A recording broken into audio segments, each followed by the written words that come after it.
Hello and welcome to Straight Talk. I'm Aisha Subarkash. Europe, already mired in an energy crisis due to the conflict in Ukraine, could see other energy sources temporarily dry up. Libya, Africa's second largest oil producer, just shut down its biggest oil field. Gripped by months of political tensions made worse by last year's cancelled election, Libya is struggling to bring its competing governing factions together. And now the country's biggest source of revenue will be the latest casualty. Libyan authorities say tribal leaders have shut down the Sharara field to protest against the embattled government of Prime Minister Abdul Hamid Dbeibah. The closure is just the latest in a string of other oil fields that were turned off by tribal leaders and protesters, costing the country about 550,000 barrels per day in lost production. Concerns are growing that the stoppages will spark a domestic fuel crisis. Those fears, together with sanctions on Russian oil, also sent global crude prices higher. So what impact will this latest energy crunch have on the region and Europe? And to answer that, I'm joined by Umberto Profazio. He is an associate fellow at the International Institute for Strategic Studies, and from London, Guma El-Gamaty. He is the head of the Taghyeer party in Libya. Gentlemen, welcome to Straight Talk. It's good to have you on the program. Guma, could you walk us through the latest situation in Libya? How tense is it there now? Well, yes, it is quite tense. There is now a raging conflict between two competing governments: the internationally recognized Government of National Unity, headed by Dbeibah, based in Tripoli, and another government which has been appointed by the HOR, or Parliament in Tobruk, in March, headed by Fathi Bashagha, who has been trying to enter Tripoli but could not do so, and now is moving mainly in the east and the south, but not in the west of Libya. So politically, it is very tense. People are apprehensive about what's going to happen in the next few weeks. Militarily, although the ceasefire is holding, but the situation is also tense, with some sort of military mobilization, especially on Haftar's side. And economically, obviously, the biggest news is that the declaration by Haftar's side that they wanted to shut down export of oil and gas, which Yes. is going to impact tremendously on the livelihood of ordinary Libyan citizens. So, Umberto, why has the situation worsened so rapidly, or was it already in the making after the country failed to hold the elections on time last year? Well, it was long in the making. I think that the Libyans missed a window of opportunity that was provided by the ceasefire agreement in 2020. Since then, there has been the attempt to revert the fragmentation process with the establishment of the Government of National Unity.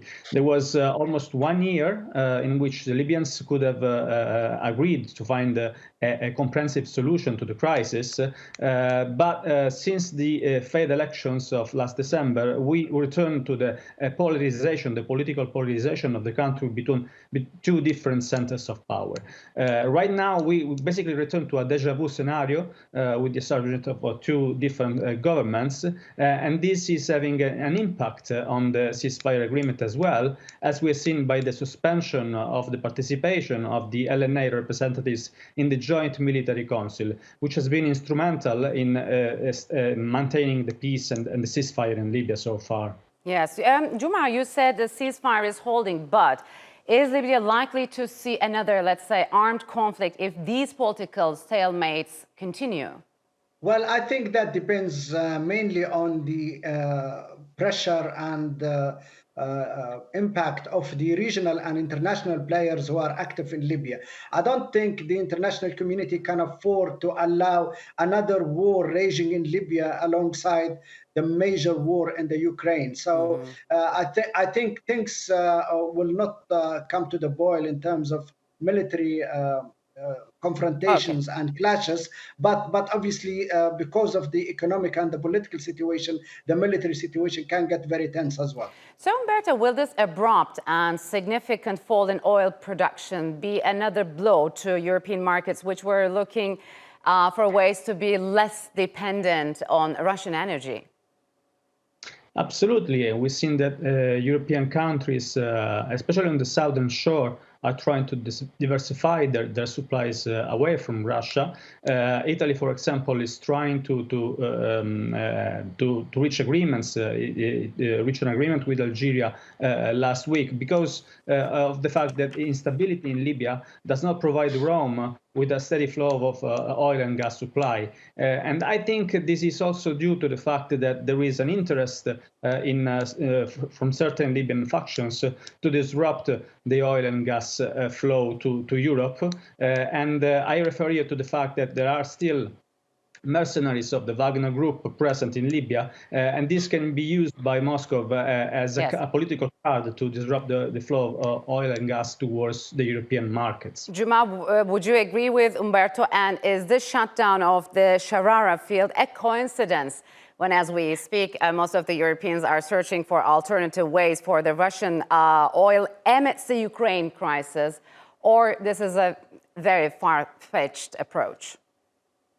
No, I don't think it's a coincidence. While Europe and the West are trying to find alternative sources to compensate for the loss of gas from Russia, looking mainly towards Algeria and Libya, Russia is very much present in Libya through the Wagner mercenaries, and therefore the shutting down of Sharara fields in the southwest and the import and the export hard ports in the oil crescent is not coincidence. Obviously, Haftar has declared this shutdown. Haftar is supported heavily by Russia and by the Wagner group. And I think Russia might be interested to shut down any alternative sources of energy, mainly gas, while Europe and America are trying to get independent sources and not to be reliant on Russian gas. So no, the two are definitely connected.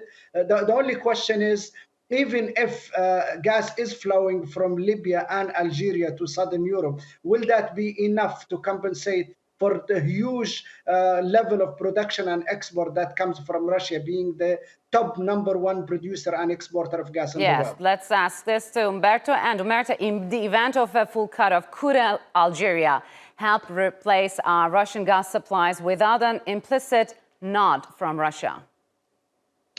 Well, I believe that there are two different scenarios. One is mainly based in the short term. Algeria can still provide some significant quantity of gas to Europe. But I think that most of the countries are trying to look to the long-term scenario where there are investments that have to take place to renew and modernize the oil industry in Algeria.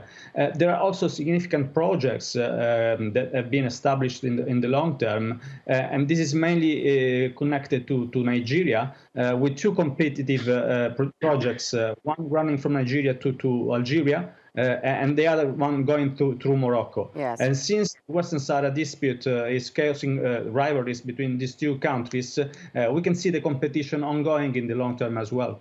So, Guma, could this latest crisis help Europeans and other regional actors turn their attention once again to North Africa and Libya in particular? Yes, I think it is a huge opportunity. I have to remind you that Libya is not primarily a gas producer. Libya is primarily an oil producer, having the largest reserves of oil in Africa and the fifth largest in the world. But however, Libya does produce significant levels of gas, but not as much as Algeria, obviously, who comes in the top 10, whereas Libya comes in the top 30 or 40 in terms of gas producers. So there is an opportunity. There is already a pipeline between Libya and Italy running under the Mediterranean. There are also two pipelines between Algeria and Europe, one to Italy and one to Spain. So the potential is there. But for Libya to increase production, I think recently there was a statement that Libya needs to invest some $1 billion to increase its to increase its gas production by at least 30%.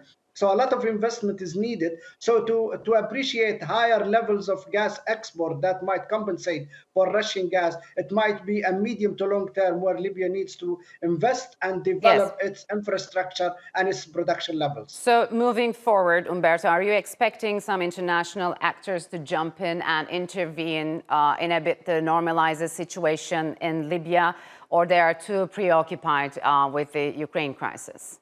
Well, I believe that right now everybody is looking at what is happening in Ukraine. And so this is providing an opportunity for the spoilers in Libya to disrupt the political process. But as the previous guest said, it's not in the interest of the main external powers to renew the fighting in Libya.